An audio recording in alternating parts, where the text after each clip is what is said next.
Coming up on 2020 on ID, a happy couple devoted to God and each other. He always put her first in his life.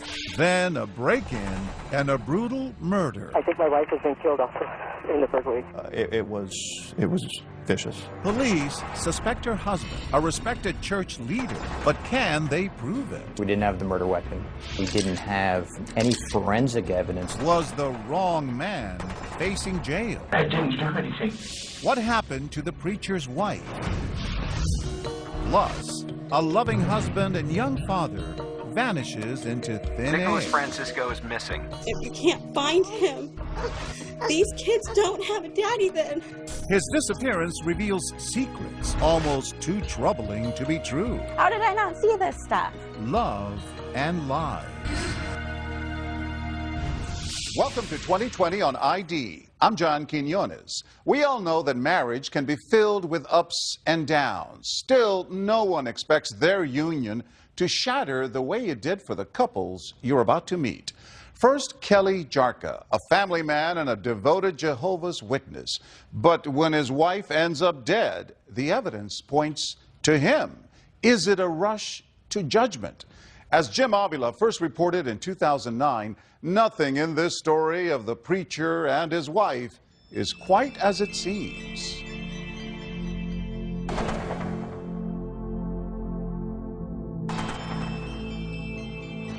Master bedroom, bathroom, master bedroom bed, blood stain on the pillow. A spring morning, police rummage through what's been reported as a home invasion. The peaceful, pious world of Jehovah's Witness minister Kelly Jarka, his wife Isabel, and their 2 children, now a frantic mess. Their upscale home in the faraway Los Angeles suburb of Murrieta is now filled with disheveled drawers, ransacked cabinets, and more. 911, what is your emergency? Hello? Yeah, can we put in a robbery? You were just robbed? Yes. Dew is still on the lawn at 8:45 that morning as Kelly Jarka returns from a neighborhood coffee shop to find what he says are all the signs of a burglary gone wrong. I could hear the baby was crying, so I yelled out to Isabel, Isabel, what's wrong with the baby? And then as I proceeded up the stairs is when I found her. So you go up to the top landing, that's where your master bedroom is? And what do you see there? It's where I found Isabel lying on the landing by the bedroom. Okay, what happened? Somebody, I don't know, I just got home. I pulled in, somebody tried the house. Okay, was somebody there that held you at gunpoint, or were you burglarized? I was not there. You weren't there? No. Okay, so your house has been burglarized. But as you were about to hear, 30 seconds into that 911 call, Kelly Jarka reveals one more detail.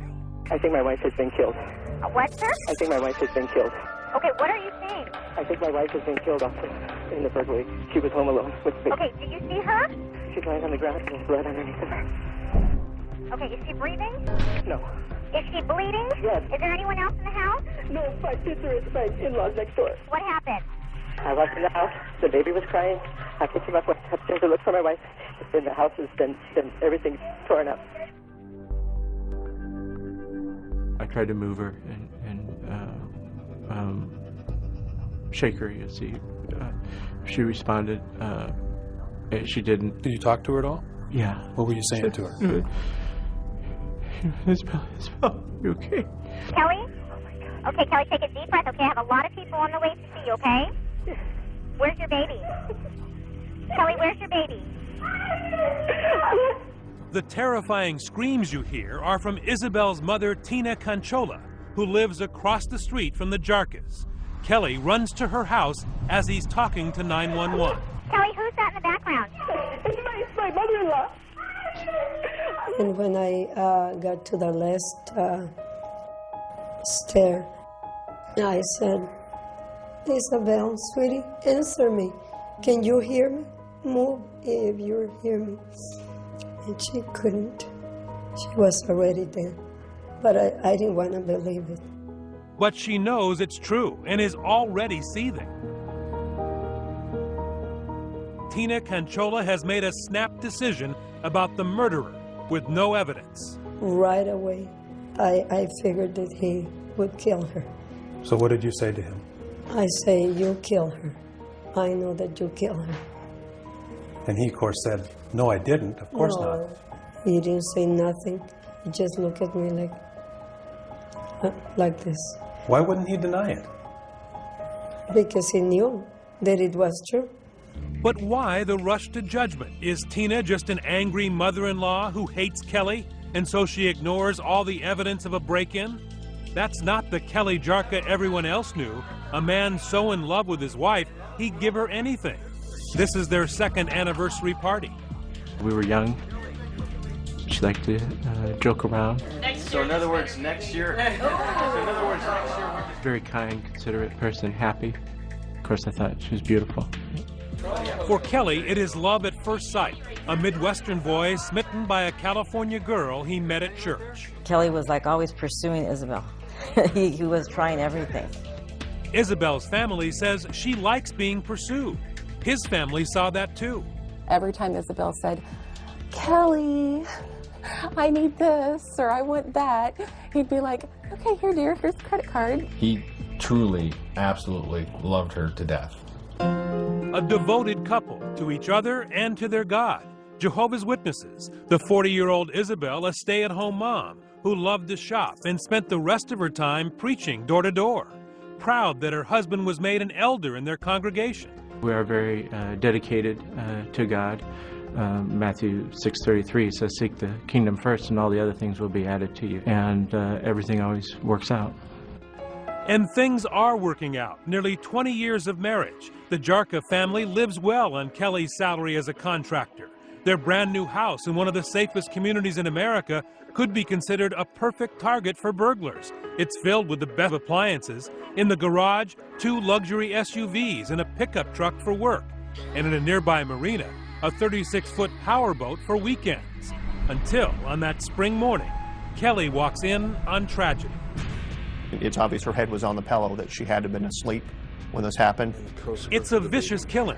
Crime scene photos show what looks to lead detective Danny Martin like a crime of passion. Isabel Jarka was bludgeoned to death with 11 blows to the face and head. Overkill. It doesn't look like she was able to defend herself from the initial blow. And then it looks like she tried to crawl away from the assault, and she was repeatedly being struck in the head with a blunt force object. Police are already thinking the mother-in-law may be right. Their suspicion, too, turns to Isabel's husband, Kelly Jarka. He's not crying. He's not emotional in any way. He seemed very cold and just emotionless. When we return, the cold husband on the hot seat. Why would you want your wife dead? But behind closed doors, a secret emerges. What kind of calculated malignant mind is able to come up with this many unique ways to kill somebody? Stay with us.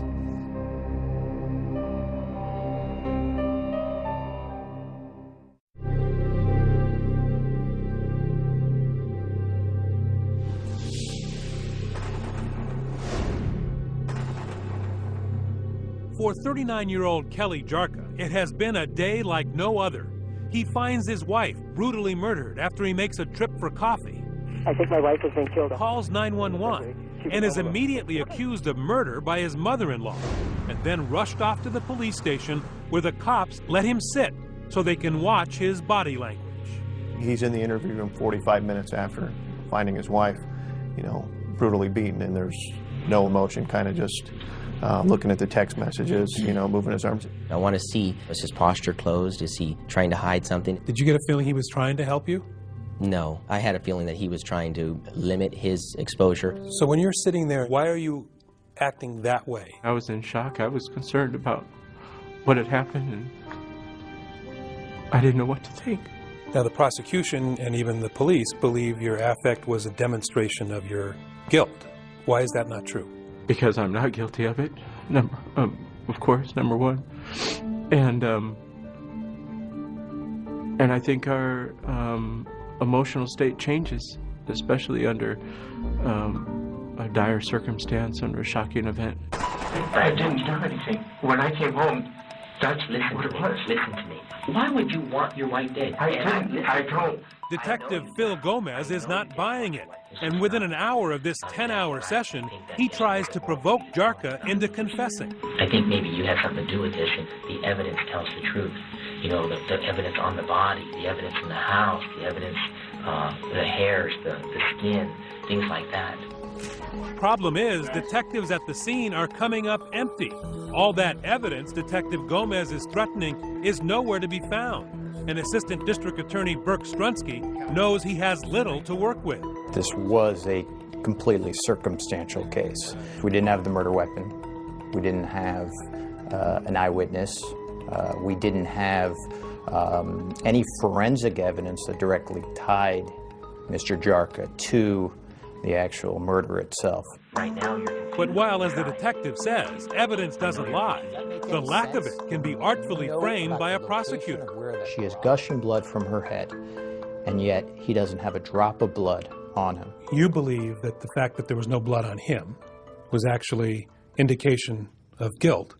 Why does that not speak to innocence? Here, the blood was confined to the area of the killing itself, which means somebody prepared for the killing in some ways, had something to put the murder weapon in after committing the murder so that it wouldn't drip blood to other areas.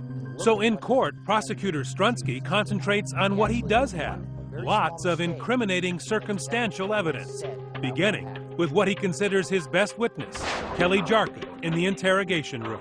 So, please tell me what you remember. Got up this morning, started getting, calls from work, and I went to get formula and Starbucks. This part of Kelly Jarka's account of how the murder morning began can be documented. Police quickly get the surveillance tapes at both the Long's Drugs, where he bought baby formula, and then moments later, he's at the Starbucks buying himself a coffee and his wife a latte. But phone records subpoenaed by detectives show he did not spend the early morning on the telephone, as he told Detective Gomez. The DA's chief investigator, Rodney Bishop, went over the printouts. He didn't make phone calls? No, he did not. I personally spoke to every single person that tried to get a hold of him that morning. And these people did not speak with him, didn't get a hold of him, and thought that was odd. So contrary to what he was telling you, not only was not on the phone, he wasn't answering the phone. He was not taking the phone calls, no. Next, the detectives go after the story of how Kelly says he first noticed signs of a break-in.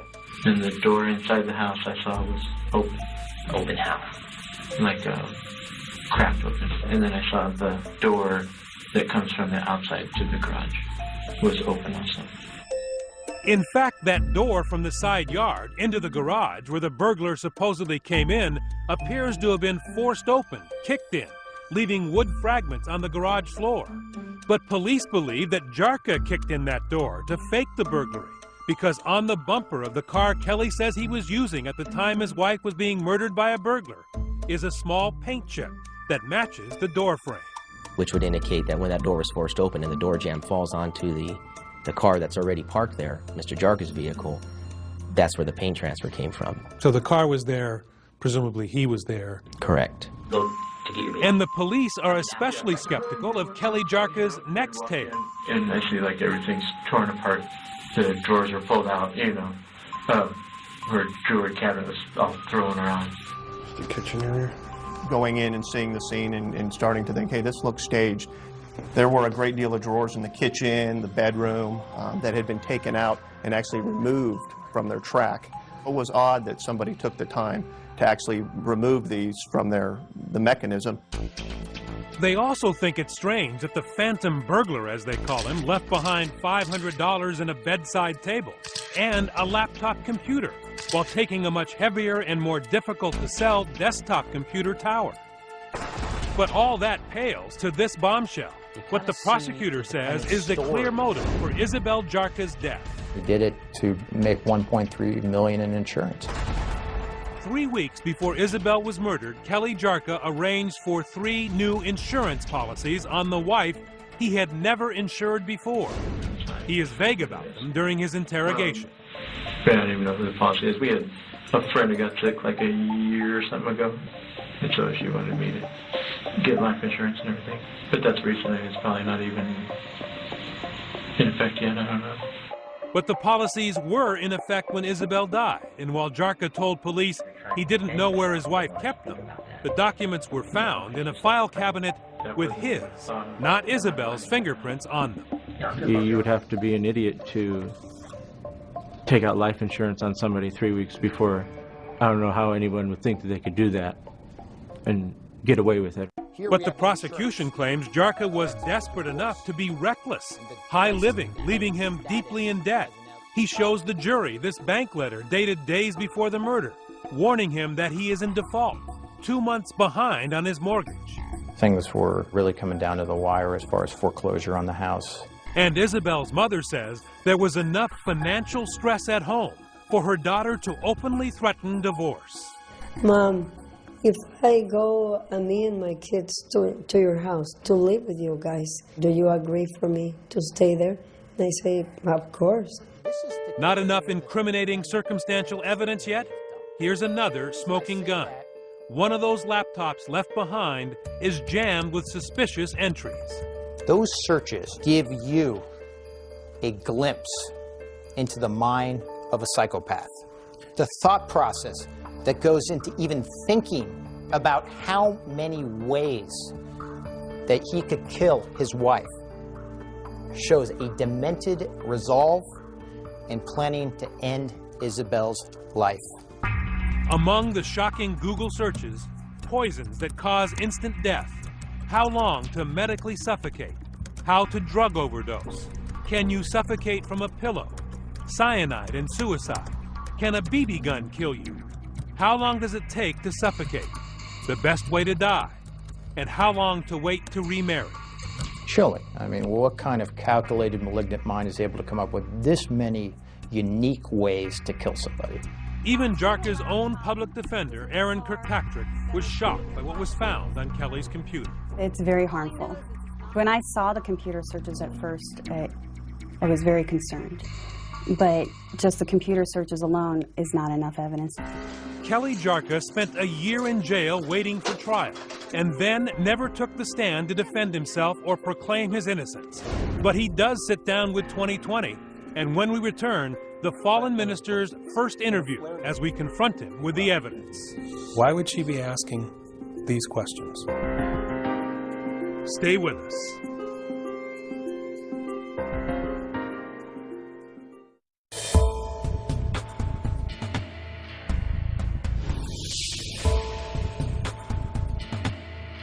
It all seems so far away. There you go. The Jarka's 19 years of happy marriage, suddenly a distant memory. 911, what is your emergency? Marred by Isabel's murder and the May 2008 arrest of her husband, Kelly.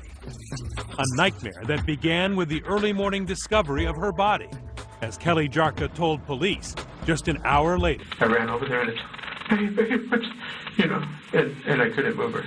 Did you end up rolling her over? No. What did you notice about her head? Just that it was in all the blood.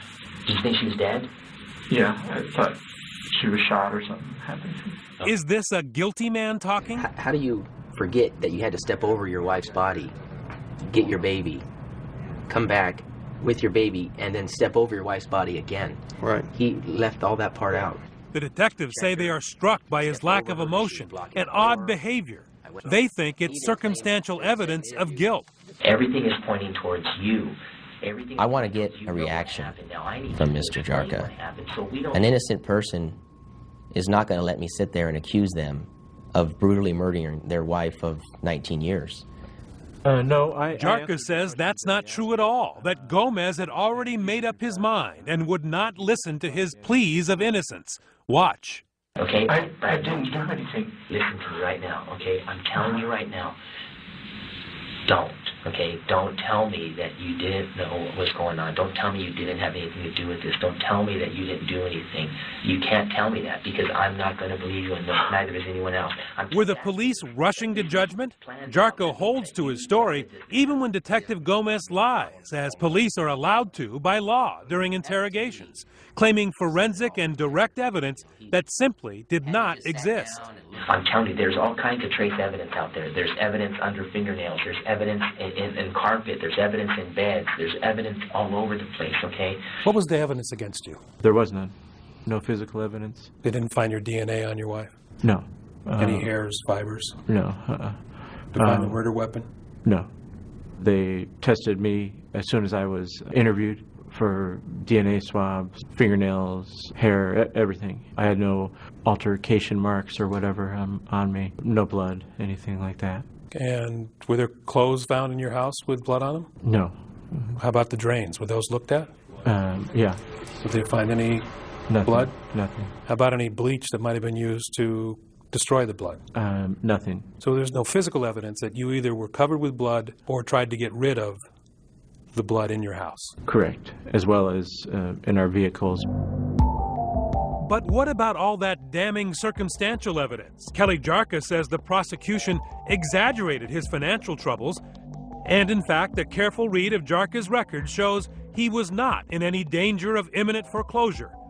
Defense attorney Aaron Kirkpatrick. And then he make a payment, might get a little behind, but not dire. So was it fair to tell the jury that he was desperate and was being foreclosed upon? Absolutely not, because there's no evidence of it. Despite what his mother-in-law says, Kelly Jarka denies any serious marital trouble. And in fact, Isabel had never asked her church or a lawyer about divorce. Police were never called to the house for domestic violence. We never discussed divorce. We just had a 6-month-old baby. We were happy. But what possible explanation could he have for those sinister computer entries about death, remarriage, and insurance payouts? First, he says the computer had no password on it and claims his wife made those horrific searches. Who was asking these questions then? I would have to say Isabel. You know this woman pretty well. Mm-hmm. Why would she be asking these questions? We did co-sleeping with our baby. She was concerned for his safety as far as suffocation, things like that. When to remarry after death. She had a friend who lost her husband in death. But there's a lot here about how to kill someone. There were also searches at that exact same time for things that only Isabel would search for. Beading, how to make necklaces, stores like Claire's, I think is one of them. Piles and piles of circumstantial evidence, a 3-week trial filled with it, but nothing to connect Kelly Jarka directly to the murder. Are you surprised that you can go to prison for the rest of your life on circumstantial evidence alone? Very.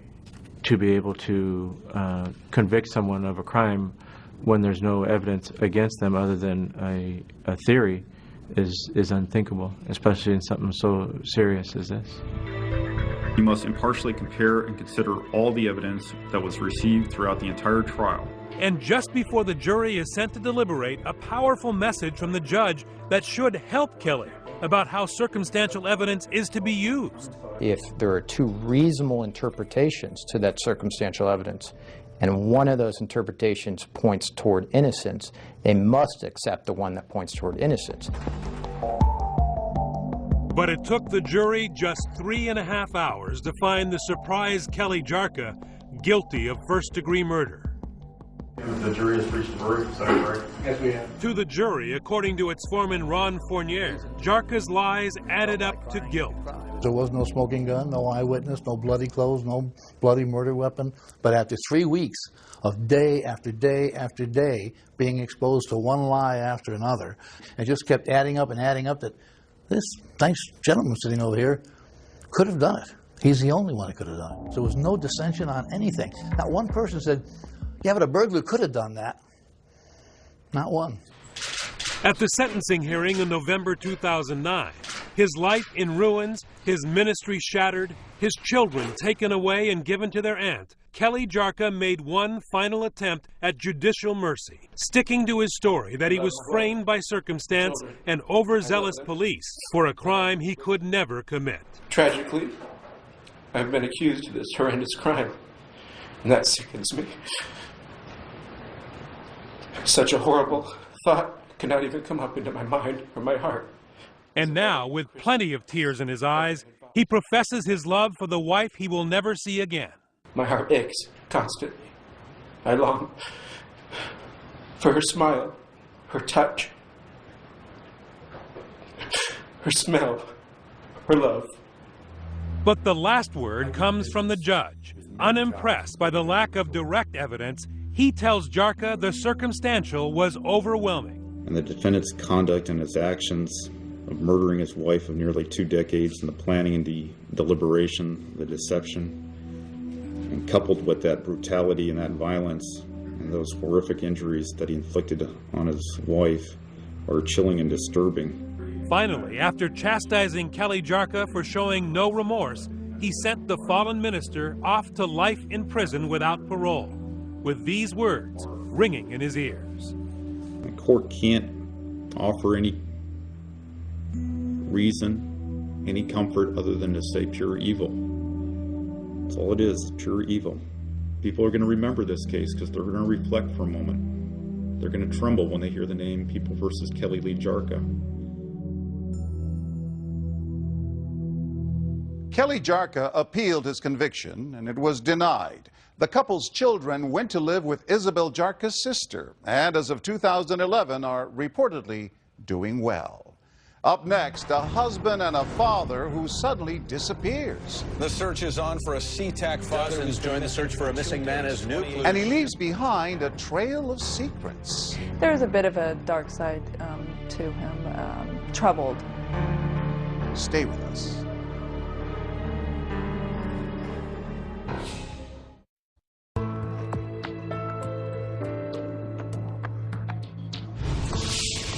Imagine the last thing you hear from your husband is a call saying he's on his way home from work and he'll see you soon. Then silence. That is, until his deserted car is found and the tough questions really begin. Was it foul play or something even more sinister going on?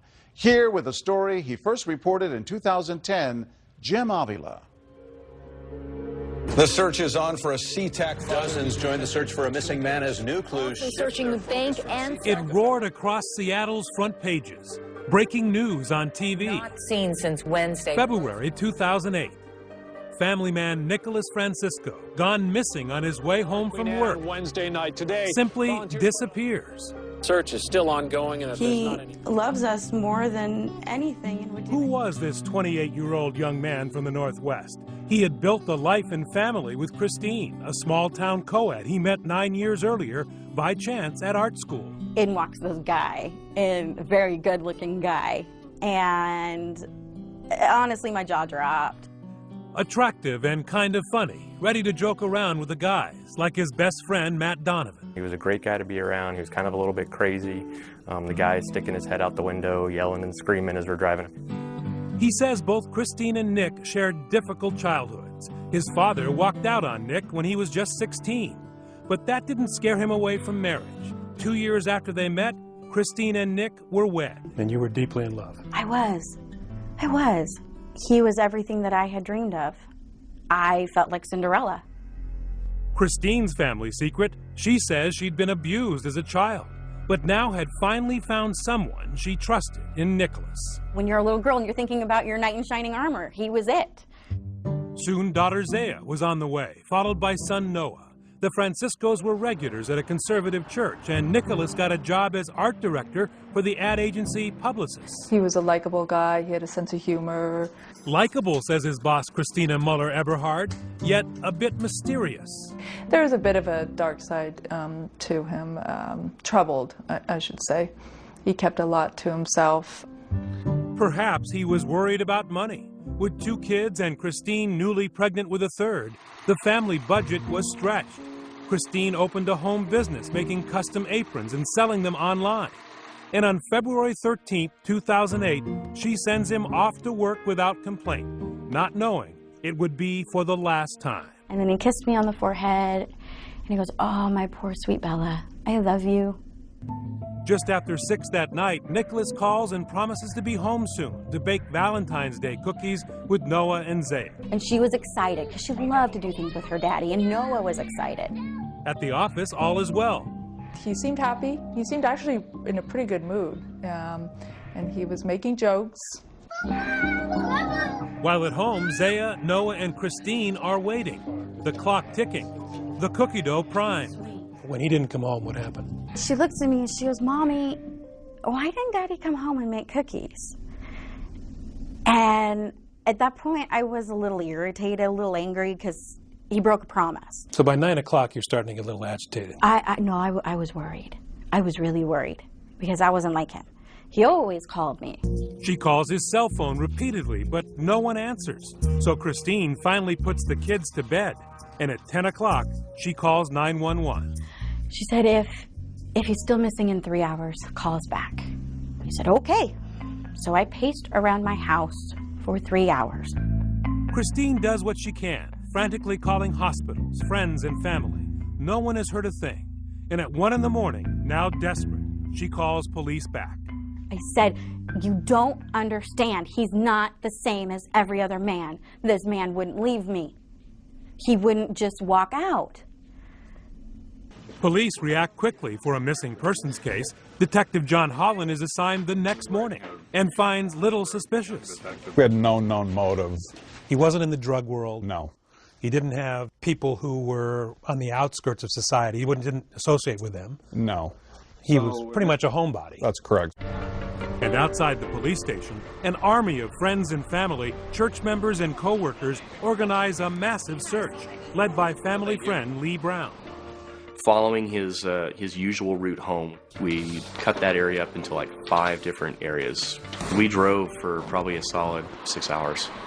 Missing posters go up. The ad agency where Nick worked hires a private eye and shuts down his entire department to hit the streets and hand out flyers. We were worried. We were really worried. One of your coworkers go missing, you want to do something about it. Hi. We have a friend of ours that's been missing since Wednesday. I don't know if you've seen it on the news. Out-of-town friends show up, including best buddy Matt, who consoles Zaya and the very young but very concerned Noah. He asked where his dad was, and it just killed me. It tore me up inside because, I shouldn't have to answer this question for him. His dad should be here. Then the news media kicks in. First local TV. And if you can't find him, these kids don't have a daddy then. The Seattle paper. And the story goes national on the America's Most Wanted website. Suddenly, Christine is flooded with not only volunteers, but donations. The community was amazing. The donations kept flooding in. I was overwhelmed. And not just financial. People brought clothes. They brought food. And they searched for your husband. They took their time, their efforts. They left their families for days. Amateur sleuths from around the country offer clues and plots. Some wonder if Nick's wife killed him. At least 2 psychics tell police he's dead.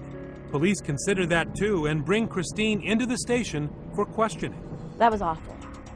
To have a police car come up to my driveway. I've never had a speeding ticket. This is out of her world. Absolutely, without a doubt. This was completely a place she had never been to before. They were asking you some pretty tough questions. The toughest questions of my entire life. I was accused of things that never even crossed my mind. Like what? Murdering him, cheating on him, scamming the public for donation money. Could this be another domestic murder? Sweet little Christine behind her husband's death? They ask her about life insurance and all those donations. Detective Holland leans back in his chair and puts his leg up and he kind of chuckles at me and smiles. And he said, "Come on, Christine, tell me what's going on. Did you scam the public?" I was outraged that he was accusing me of that. And she got adamant. She got indignant that Yes. you were asking her these questions. Yes, and that is something that we were watching very closely. She was insulted. Absolutely. All I wanted was my husband to be found.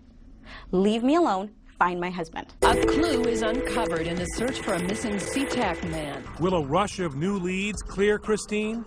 Everything changes after a search of Nicholas's office desk turns up a disturbing receipt. There were condoms on the receipt. I said, "There's no way." I said, "I'm pregnant. We have not used condoms." Stay with us.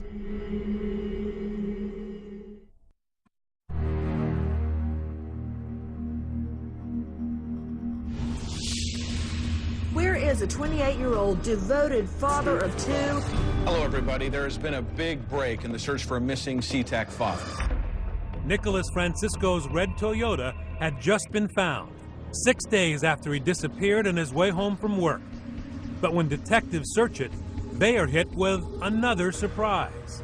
As far as foul play was concerned, anything in the car, was there any sign of struggle? No. No blood? No. Dogs are brought out to try and find Nick's scent, but nothing. Still, the community does not give up. It gave us some more hope, so we actually got another search party together right there in the middle of the condo complex at night. Bring him home soon, in Jesus' name. Amen. Amen. Amen. It was pretty heartwarming to see this many people want to get involved. Christine, thank you for being with us. Absolutely. Christine takes to the airwaves, trying her best to keep the search fresh. According to my research, your husband has no history whatsoever of disappearing. You're right. He wouldn't do this. Even if he was 15 minutes late in traffic, he would call me. But not this time. This time, Nick is gone. Detective Holland checks every dead body that turns up in the area and tries for days to get Nicholas's cell phone records, but can't get permission from the court. In the words of one of the judges, it's not against the law to become a missing person. If you had a murder scene, you would have been able to get the cell phone records right away. It would have had them in a day. But police are much luckier at Nicholas's job site. Here, they are allowed to search his office, and what they find changes everything for the detectives and even more for Christine. They said, well, we found a receipt on his desk. And I'm like, okay, so what? Everybody has receipts. And they said, well, it's what was on it. There were condoms on the receipt. I told the detective he was mistaking. I said, there's no way. I said, I'm pregnant. We've been trying for a year to have a baby, and I finally got pregnant. We have not used condoms. The person at the register made a mistake. Christine's life is crashing down around her. First, condoms she knew nothing about. Then on Nick's computer, evidence from financial records that her beloved and trusted husband is hiding money in a secret account. That account was used to pay for things he didn't want me to know about. She can see from records that he's been eating out while she's been struggling to feed the kids. And back at the police station, Detective Holland has finally obtained those cell phone records. And what'd you find out? Nicholas Francisco had a double life. Nick had been living a secret life, making calls to other women he was dating on the side. How awkward was it to have to put it in black and white to her that her husband had a second life? It was either that or deliver the other news, and that he was a victim of a homicide or foul play. Detective Holland showed her evidence that Nick was not only cheating, he was a player, a swinger, with internet names like Funtime Steven and Horny Steven. His MySpace page listed his interests as women, couples, sex, nudity, and his sexual orientation as bi. Some of that money in the secret account was used to pay for adult websites specializing in hooking up. He was soliciting sex. He put pictures of himself out. When I saw those pictures, I felt so sick. It was too much. It was just too much. Clues lead police and Christine to an anything-goes sex club in Seattle, salaciously called The Wet Spot, as well as a local bar where he met swingers at their weekly parties. I feel like an idiot. How did I not see this stuff? So there were red flags when you look back. When I would call him on his cell phone when he was supposed to be working late, there would be loud noise in the background. I'd say, well, what's that? Because I'm like, it sounds like you're at a bar. No, I'm in the kitchen and, somebody's doing dishes. And stupid me believed him. Now the evidence was too hard to deny. Police had cleared Christine of any notion of foul play, but she was torn between, okay, he's alive, and I wish he was dead. I'm being asked to choose between two bad situations. And yeah, the one that would hurt the least would be that he was dead, because that means that he didn't actually choose to leave me and my children, that he didn't actually choose to walk away. Christine soon files for divorce, making Nick an official deadbeat dad. She gives birth to their third child, a baby son. Police kept looking. They made Nick the king of spades on a missing persons card deck, but the case loses momentum. Until Christine gets a phone call that nearly floors her. A state bureaucrat wants her to know she has a child support check waiting for her. And I said, are you kidding me? who's the check from? And I said, I need to know if this came from my ex-husband, because I need to know if he's alive or not. And she told me, she said, it says that it's from Nicholas Stephen Francisco. Nick, hiding away for about a year now under an assumed name, finally made a mistake. He opened a bank account in faraway Los Angeles, and Washington State's computers flagged it and confiscated his money. Nick was not pleased and even had the gall to try and get the money back before closing the account and disappearing again. I would have expected him to have the character to at least man up and be, hey, this isn't going to work, but I'm still going to support my kids. Not Nick. He doesn't even want to see pictures of his kids when we track him down outside his new home in Los Angeles. I'll show you a couple pictures maybe you want to see of your kids. Tell us why you would, it's near almost Father's Day, and why you wouldn't want to see them or abandon them. Can you tell us at all about what happened? Why'd you leave? We tried to ask how he could tear his family apart like this, but he wasn't in the mood to share his secrets. This from a man whose own father left his family when Nicholas was 16. He yawned. Are you serious? I'm serious. That hurts that we meant nothing to him. I think that's the only way he can deal with what he's done. If he engages at all, the weight of the whole situation hits him. And so he completely pushes it all away so that he doesn't have to feel any of it. Nicholas Francisco won't speak for himself now, although one Seattle reporter did manage to ask him if he felt guilty about wasting everybody's time, energy, and sympathy. His answer, no, they did it for selfish reasons. It doesn't surprise me. It's what people do. They want to feel good about themselves that they're doing something. Not exactly what those friends and co-workers who spent their nights and weekends searching for what they now label a deadbeat wanted to hear. I think we're all pretty pissed off, to be honest. It's like, wow, you've got to be kidding. You just feel like you've been played for a fool, and now he's going to get away with it. Ex-wife Christine lost their house to foreclosure. She's remarried and now lives with the kids squeezed into a basement apartment, while forced as a co-borrower to pay Nicholas's student loans on her own. He hasn't given her another cent, leaving her to explain the unexplainable to her 3 children. She still remembers Daddy. Oh, yeah. We remember the good memories, and we cry together about the good memories. And then she always asks at the very end, why did Daddy leave? My answer is the same, because he decided he didn't want to be a daddy or husband anymore. As of 2011, Nick Francisco remains estranged from his family. Christina Carter says she has not received any further child support payments. Meanwhile, authorities maintain they do not have the time or the resources to pursue Francisco. I'm John Quinones. Join us next time for another edition of 2020 on ID.